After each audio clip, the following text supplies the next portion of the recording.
Hey guys, it's Fancy and you're watching the Good Wives Network, and earlier today I participated in a live where we read the 21-page Habeas Corpus filing at the federal level from Nicholas Godejohn. We give a lot of commentary during that, but I'm going to simply read through the petition with you.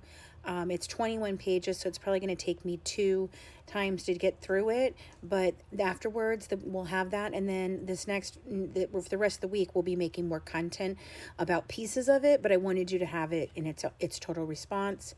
And you guys can see exactly what this is. I'm very excited about it. I think this is a great step in the right direction.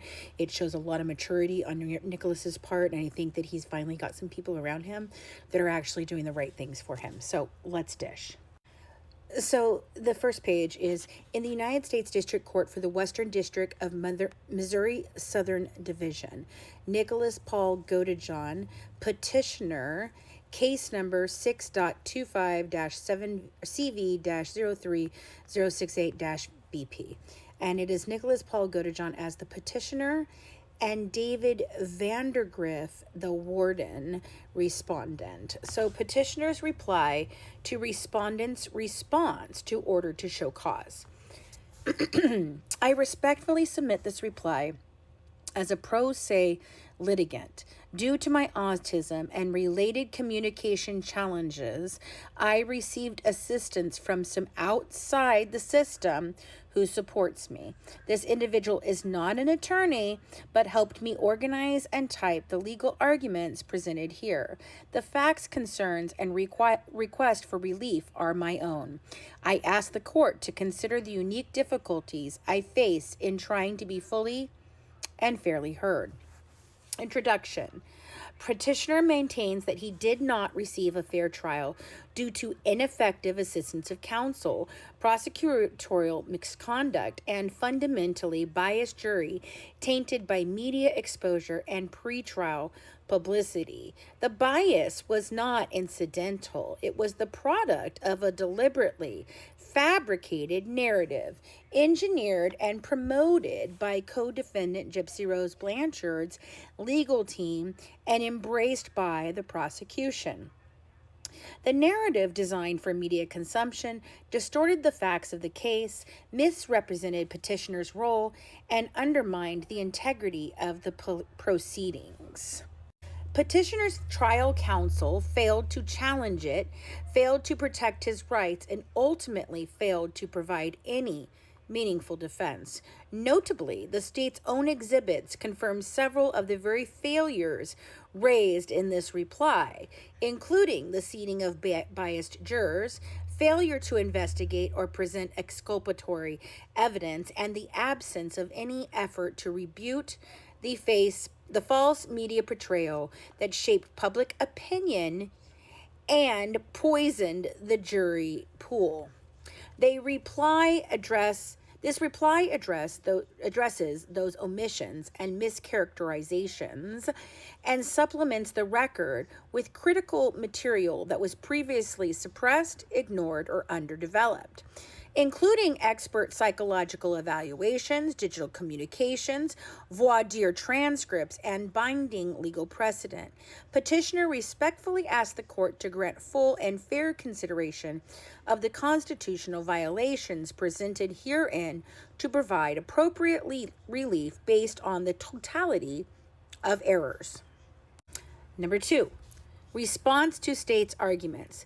The state argues that trial counsel made strategic decisions. However, the record reflects a failure by lead counsel Dwayne Perry and his team, which would be Andrew Mead, to investigate or present critical evidence, including expert testimony related to petitioner's autism spectrum disorder and his susceptibility to coercion. These were not strategic choices, but omissions so severe as to render the representation constitutionally deficient.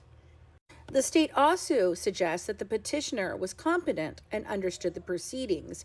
In truth, although petitioner was evaluated by a qualified neurophysiologist, Dr. Theodore Wasserman, whose findings address the petitioner's autism, developmental impairments, and cognitive vulnerabilities, the critical evaluation was never presented to the jury. As a result, the court and jury were deprived of vital insight into petitioner's ability to meaningfully participate in his defense. Petitioner was also never given the developmental accommodations necessary to ensure he fully comprehended the nature of the proceedings or the consequences of his decisions.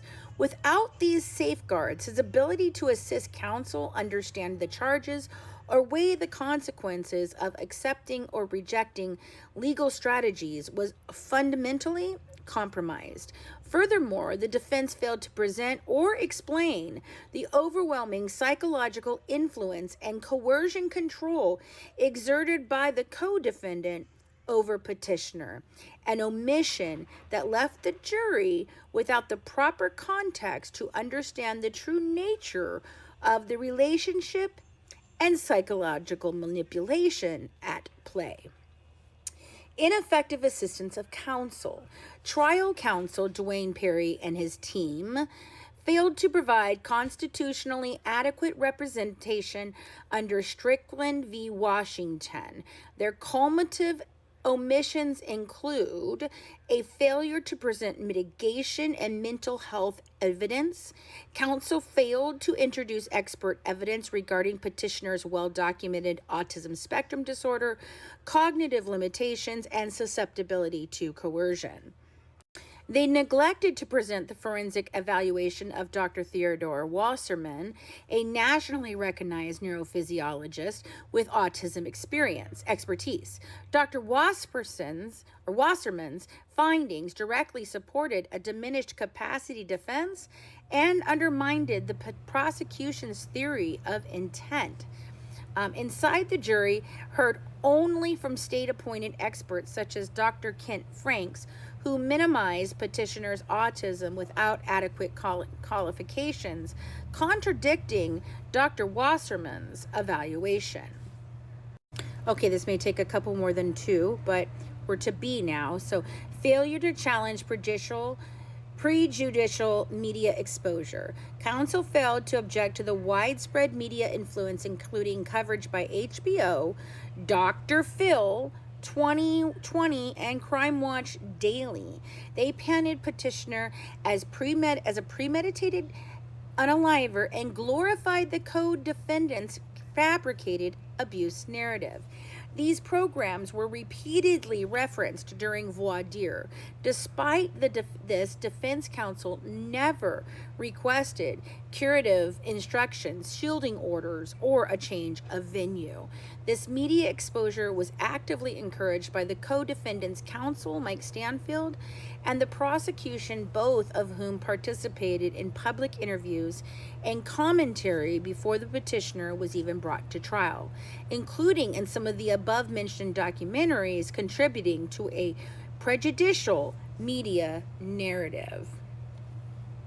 C. Failure to investigate and introduce digital and exculpatory evidence. Counsel did not investigate or present critical digital communications, video directives, and medical records that showed the co-defendant's manipulation, domination, and orchestration of the crime. This evidence now includes, as petitioner's exhibits, clearly illustrates the pattern of coercive control and Gypsy Rose Blanchard's role as the instigator and planner of the offense. Part D, failure to confront and impeach key witnesses. Counsel failed to treat Gypsy Rose Blanchard as a hostile witness, despite her multiple perjured statements and the contradictory testimony. Her narrative shifted repeatedly across interviews, sworn depositions, and trial testimony. Yet the defense failed to confront her with video evidence, online messages, or third-party statements that would have impeached her credibility. All right, guys, I wanted to finish this out, but it's clear that I'm not going to be able to finish out this section. So come back for part 2 right after this, and we'll pick up with part E, failure to object to prosecutorial misconduct. Have a good one from The Good Wife, serving up true crime one dish at a time. Bye, guys. Mwah. Come back for part 2.